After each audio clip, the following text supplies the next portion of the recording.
Hello, everybody. Thursday, October 28th, weekly real estate update time. I'm Mark Newstater with eXp Realty, joined by Jaden Bax from Avenue Financial. Jaden, how are you? I'm doing great. How about yourself? Fantastic. I mean, there's something coming in the weather tomorrow, which apparently resembles white, fluffy things falling from the sky. So, not super excited about that. But you know what? We can't complain. It's been an amazing summer, an amazing fall. I was actually reading this yesterday or today on the story about the weather tomorrow that's coming. I won't call it what it is, but we actually haven't had a significant snow event this fall. So, normally we do by now. So I mean that's good, right? Well, you're gonna have to get your last golf game in this afternoon, right? Yeah. Well, I did that already. So we're Yeah. done for the year. The sticks are put away and we're good to go. The Flames are doing amazing. Yes. Life is good. Life is Life good. is good. All right, so let's get to our weekly stats. And I'm going to show you a really interesting graphic from exactly a year ago this time, right after we share our weekly stats here. So here's our weekly stats. We are continuing to slide down the number in terms of new listings on the detached side of things. Um, and our sales are only increasing really over the last month.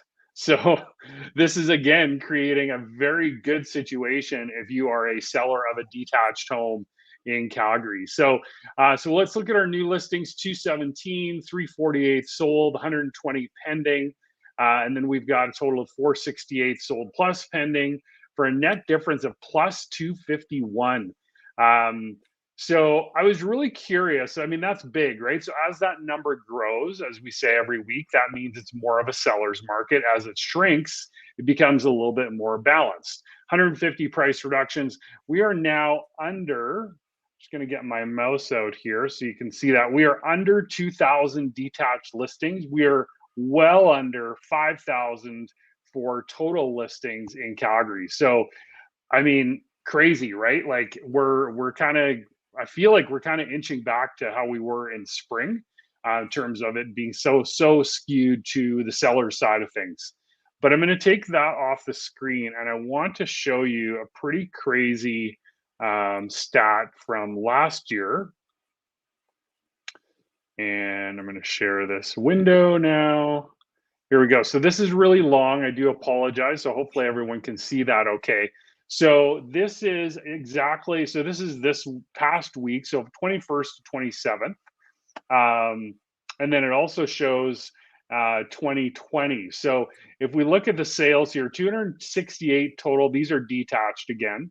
268 detached sales a year ago, this week a year ago, 337 from the week of the 21st to the 27th. That's a 25.75% increase. Now look at the new listings. So we had, actually more new listings come on the market in the past week than a year ago. But our total active listings is down 25%. So we're having the sales, we're not seeing the new listings come on the market. So a 25% increase in detached sales over a year ago, and a 25% decrease in active listings. Check out the pending number; they're up 78% over a year ago at the same time. So that kind of explains to you really what's going on in the market. So big jumps in sales, decreases in listings, which means we're putting pressure on that inventory again, meaning that our sellers are going, yay! If you're a detached home seller in Calgary right now, it is pretty awesome. So yeah, really interesting. Funny to look at that actually from a year ago. Hey, Jaden. Yeah, and I think it's something important to remember. People say, well, a year ago we were in the midst of this terrible pandemic, and honestly, by this time a year ago, we were back to a bit more of a normal market, right? We had gotten past that Yep. that spring, so it is a really good comparison, and it's something that as the government comes in and they're trying to make sure that we're not in a housing bubble and things like this. I think it's really interesting to see that there's a supply shortage. Like if you want to Yeah. talk about what's happening with housing prices and things like that, there is a definite supply shortage, right? And so that's something that we need Yeah. to fix going forward.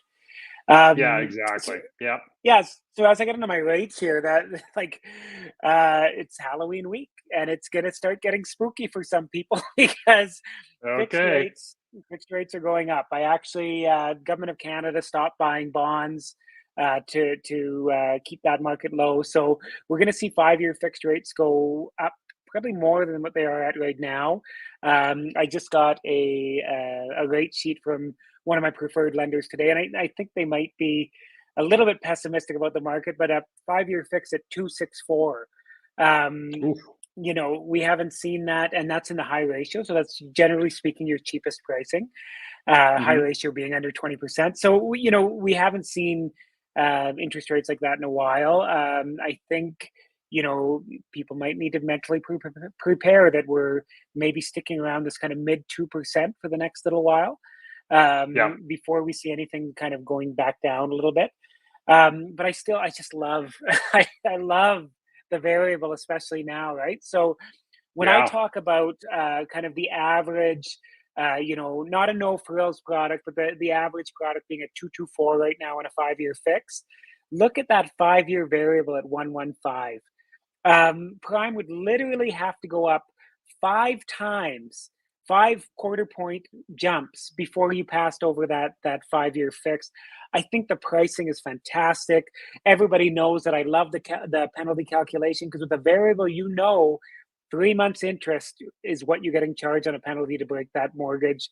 Right. The variable is just such a great product right now, right? So, if you're a little bit anxious about getting into the market because maybe you're seeing that these interest rates are rising and that's something that's maybe wait till next year to see what happens with interest rates. Now is the time because there's great variable product out there, and you can always lock that into fixed later if you're a little bit worried about the variability of variable.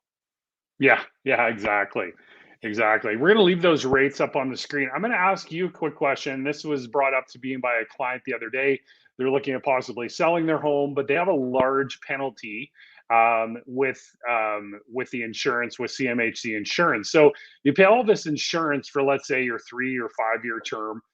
What happens to that insurance? Do people get that back, or how does that all work? No, that's a one time. That's gone. And so there's ways to there are ways to port that insurance over to your new purchase, but it very rarely happens. There's a couple of reasons for that.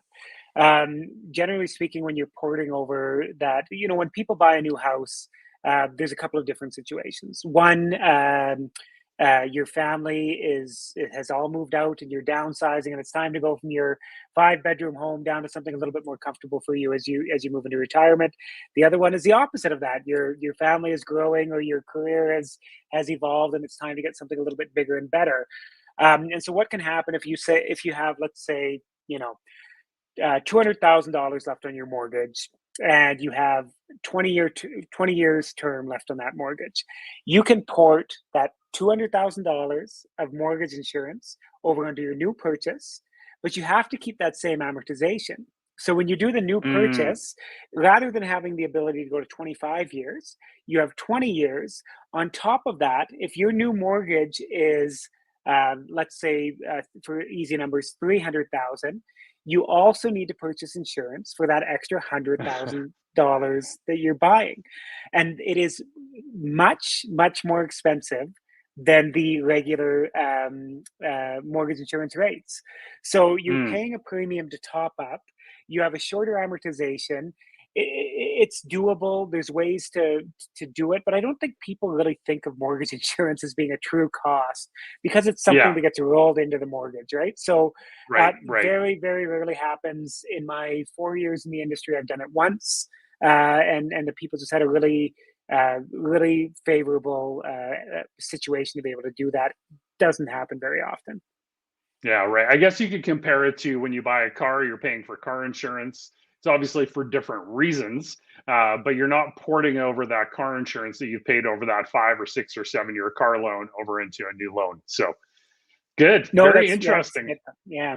Yeah. Learned something new today. I guess you can port it over if you absolutely, really want to, but I would think the numbers would rarely work out in terms of that being cheaper than just doing it all on a new one with a longer Yeah, amortization, and right? and very often the people who have the ability to port it over, they're not insuring their next mortgage. They have, because they're, they're financially responsible in other ways, they've built up a larger down payment and are able to put 20% down and avoid the issue altogether.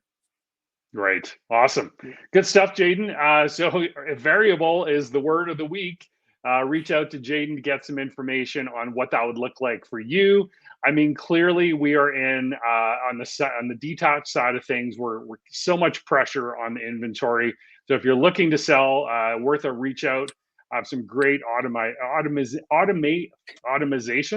automations that can help you get a real quick idea of what your home would be worth in today's market. So I'd love to be able to share that with you as well. For whatever snow or whatever's coming tomorrow, everyone stay safe. And Jaden, you too, and we will talk to you all next week. Have a great week, guys.